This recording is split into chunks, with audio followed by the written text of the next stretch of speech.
Hello everybody, welcome back to another episode of SlowCustoms. And today's episode will be on Elsie and the flying buffer beam. Now we'll start with Elsie first. Now Elsie is a mentioned character in the Railway series. She was created by the Reverend Audrey for his layout with his model engines. She was only mentioned in the book Sodor, Its People, Places, and History. I believe that's what it's called.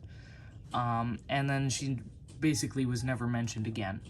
But she works with Toby, Victoria, Henrietta, and I believe the Works Unit Coach on the Farquhar branch in the Railway series. So, yeah. Anyway, I made Elsie by using a off-brand bogey from one of my older customs.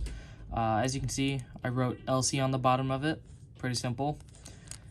The main body for Elsie here, it's a off-brand coach that I got a while back, and I figured I should have saved it because I didn't know what I was going to do with it, and well, I used it, so that's nice. So yeah.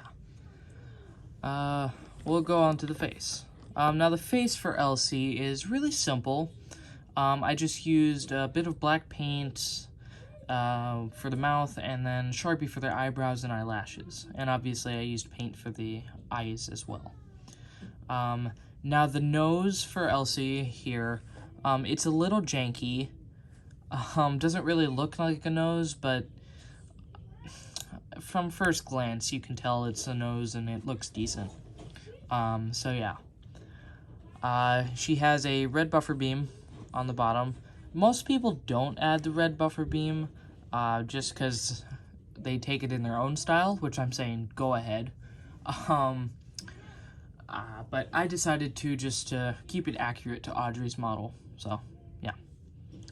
She has like, I'm gonna assume brace rods to help support the coach, or the luggage car thing. I don't know if I mentioned or if I said it wrong, but Elsie is a baggage coach, so yeah. Yeah, I believe those are just supports for it, because she's small, so yeah. And she's actually a little smaller than the flying buffer beam, but yeah. On the side, it's just NW, and then she has two handrails, or sorry, not handrails, like rails to pull her doors open, I guess. I don't know what they are, but they're on the side. The back is pretty simple and pretty similar to the front, actually, just without the face. So yeah. Here's the other side with the NW for Northwestern. I think this side, I did a crappy job with the coat of brown, but you won't see that side very much, and I don't really mind too much. But yeah. The roof for Elsie is a simple dark gray. Most people either do white or a lighter shade of gray, but I had a really nice bluish gray that looked dark, and it looks dark on camera, or not on camera, but yeah. Decided to use that for the roof.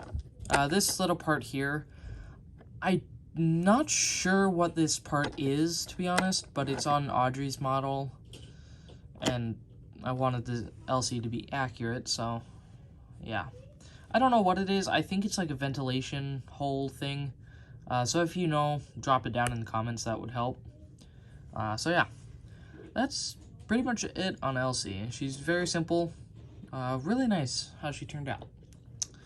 Now we'll go on to the flying buffer beam. Oh goodness, his funnel's already coming off. Okay, well I'm gonna have to fix that. Oh, I also used Thomas mini funnels from a James for this part and his funnel, so I forgot to mention that with Elsie. Anyway, here is the flying buffer beam. Now the flying buffer beam is a actual locomotive. I believe in East, no, sorry, hold on. Whatever he's talking about. Yeah, eastern part of Wales, I believe. I could be wrong. But anyway, the flying buffer beam is just a very short locomotive to the point where the buffer beam has to be raised like pretty much all the way up to his smoke box here, and that's where he gets the name, the flying buffer beam. So yeah, let's get into it. Now the wheels for the flying buffer beam are taken off of a 2019 Thomas Wood Emily. Now this is the same Emily that was in my collection video, but I decided to strip the wheels from it because I wasn't gonna use it, and I just kind of wanted to have the feeling that, oh look, I have spare wheels that I can use, and blah blah blah. But looking at pictures of the flying buffer beam online and seeing someone who had made one on Twitter, I got big inspiration to make my own, so yeah. I actually had to drill new holes into this chassis because the wheel, sorry, not the wheel, the axle piece, it was too big to go into the original hole, which is a old Brio cart that I sawed in half, as you can see with the saw line there, so that's fun. Yeah, I do need to add the name on the bottom, which I'll do that after, but yeah. He's completely scratch made, so that's fun. We'll start with the face and front. Now the front obviously has the giant buffer beam. Now I don't usually put three-dimensional buffers onto my engines just because I like the simplicity of it with just being paint.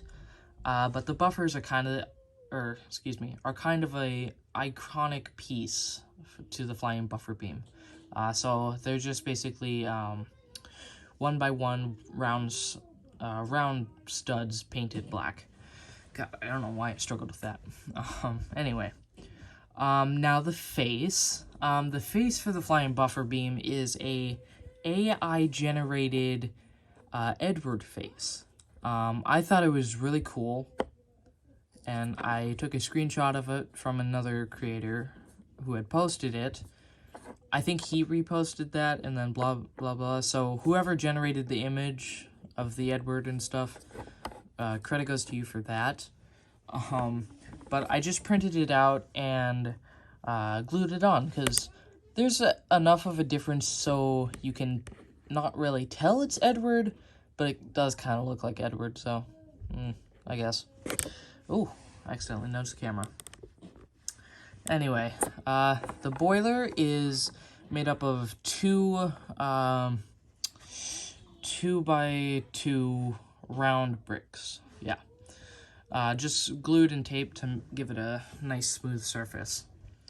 The top here is another one of the 1x1 round tile pieces with a little pin piece in the brick, so that's fun. Like I said, the funnel came off of a Thomas Mini, so yeah. The cab is just a simple piece of wood cut down, not too much to it. The side tanks inside of the cab is just a thin piece of cardboard with glue poured into the space in between to give it that nice finished look. And I think it looks pretty good with the slope and slantation of the tanks, so that's good. The back, painted simple red just like the front, with the same buffers. Not too much different, and quite simple. Now, the flying buffer beam does use a lighter version of the BR green that I had, so I just thought it would be somewhat accurate to the actual engine, and I think it turned out really nice. I think it's pretty accurate, and I like it. He also has yellow lining, which is supposed to be gold, but oh well. Yeah. I don't know if I'll make him canon in my series, just because, like, he has no real reason to go to Sodor. Maybe I'll introduce him into an episode I have planned. Maybe. Who knows?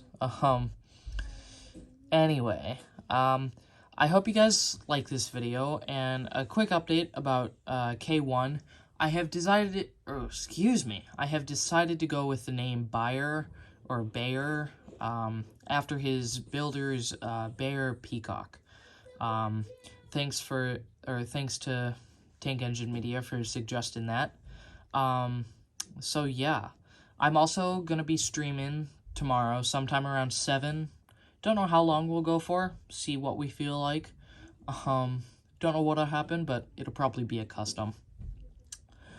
So yeah, hope to see you in the stream, and I hope you enjoyed. So I will see you tomorrow if you decide. Goodbye.